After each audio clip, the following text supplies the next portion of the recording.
What's up YouTube, Jeff back again. Today another very exciting Samsung video for you guys. Today I'm going to show you guys some cool tricks with your lock screen. A lot of people ask about a lot. How I get the fully expanded notifications here, this little thing at the bottom which I've talked about before, how I customize my lock icon, and even more. So I'm going to go through my full lock screen setup and how I do it. So if you guys have ever been interested in any of my videos, stay tuned and you can get the tips on how to make yours look that way and customize it fully as well. Before we do that, I want to remind you guys, if you're interested in saving some money on your wireless service, you can do so by switching to my friends and partners over at Mint Mobile. Mint Mobile has premium wireless starting at just 15 bucks a month. They also have data amounts and pricing to fit every customer out there. The best part is they just upgraded the data on all of their plans for no additional cost. So they now have a 5 gigabyte a month plan for 15 a month, 15 gigabyte a month plan for 20 a month, 20 gigabyte a month plan for 25 a month, and of course, the unlimited plan for $30 a month, which I personally think is the best value. Another fun fact is they also add an additional 5 gigabytes of mobile hotspot, high-speed mobile hotspot data to the unlimited plan. So if you're on the unlimited plan, you're still getting a great value, even better value with these upgrades. All the plans come with limited talk and text, nationwide coverage, mobile hotspot included as well. It's very simple to switch to Mint. You can get either an eSIM or a physical SIM, and they'll also send you out a physical SIM tool, so you can go ahead and pop out your old SIM, pop in the Mint SIM, and let the savings begin.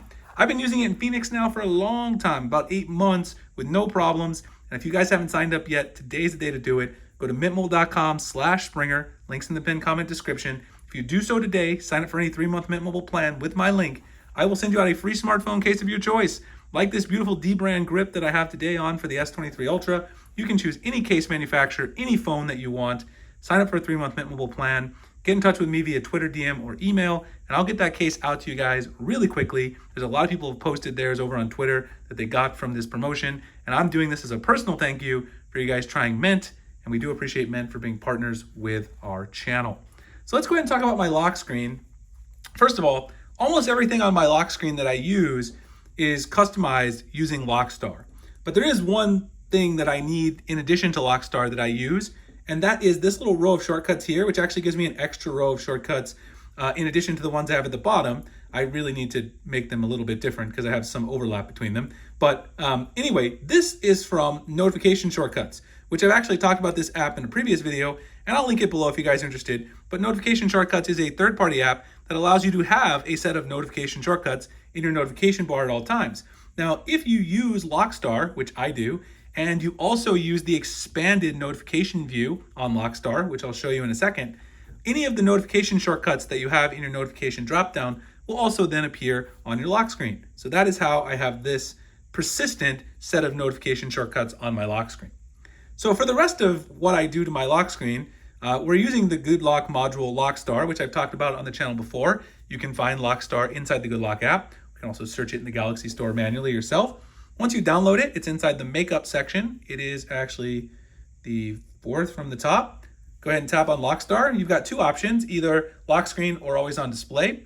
I personally don't necessarily use always on display year round. I mainly use it when I'm working my day job at the university, but I'm out for the summer, so I'm not using the always on display. I don't need persistent notifications about all the things, and I don't have a problem tapping my phone for the time. But anyway, if you go in here, there's a lot of cool stuff you can do. So let's go through these. The first thing is up here at the top. You can customize the lock icon. A lot of people ask how I get this colored lock icon. There's actually 6 different options, but there's actually one option that lets you do whatever you want, because if you look here, you can actually change this to anything that you want. So I could actually take this picture of Charizard and I could make that my lock icon if I want. Now, I don't really want to do that, but I could. And once you choose one of the lock icons, you can also change the color. So you guys saw that I had purple, but my current wallpaper blue is probably more appropriate, so I could change that right there.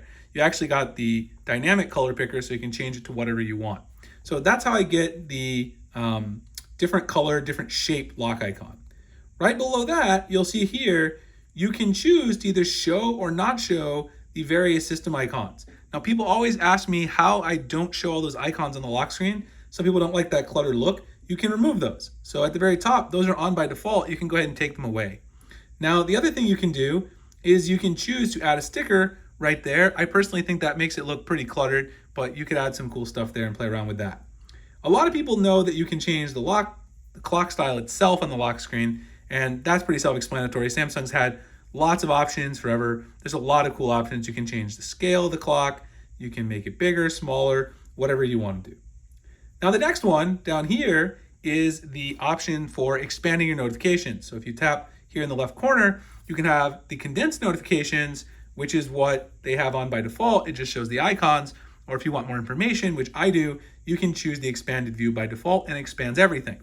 That's why my notification shortcuts always appear on the lock screen. As I said earlier, you can also choose between 1, 2, or 3. If you want the most information, you can choose 3. That's what I go with.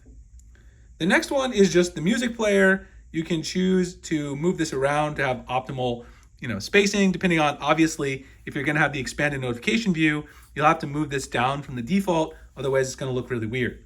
Now, one that it's not possible to do, which is very annoying to me, I've talked about this many times, is you cannot change the fingerprint icon. I made a video about fingerprint animations a couple days ago, so I'll link that below.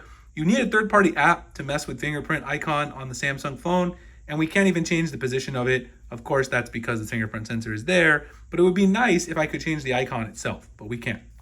Down here, you can change whether or not you want helpful messages shown or not.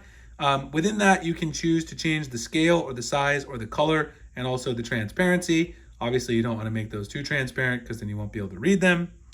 And then at the very bottom, we have this little extra row here of shortcuts. I talked about this in a previous video, which has actually gotten really popular. You can have this expandable set of shortcuts, or you can have the 2 shortcuts that are right there. And within here, you can choose which shortcuts you want to have.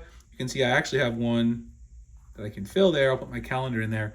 And then those expand on the lock screen. Let's save that. You guys can go back and kind of see what it looks like as a whole. You can see once you have the 3 notifications, then the other one gets collapsed down there. Down here, you tap on that to expand your shortcuts. And like I said, using notification shortcuts, you can get another row of persistent shortcuts if you want them. Anyway, hope you guys enjoyed the video. If you did, like, comment, subscribe, hit the notification icon for future videos like this. Again, if you guys are interested in saving some money on premium wireless and getting a free smartphone case from me, go to mintmobile.com/Springer, sign up for any 3-month Mint Mobile plan, get in touch with me via Twitter or on email, and I'll get you guys that free case. Appreciate you guys checking out this video, and I'll see you in the next one. Thanks a lot for watching.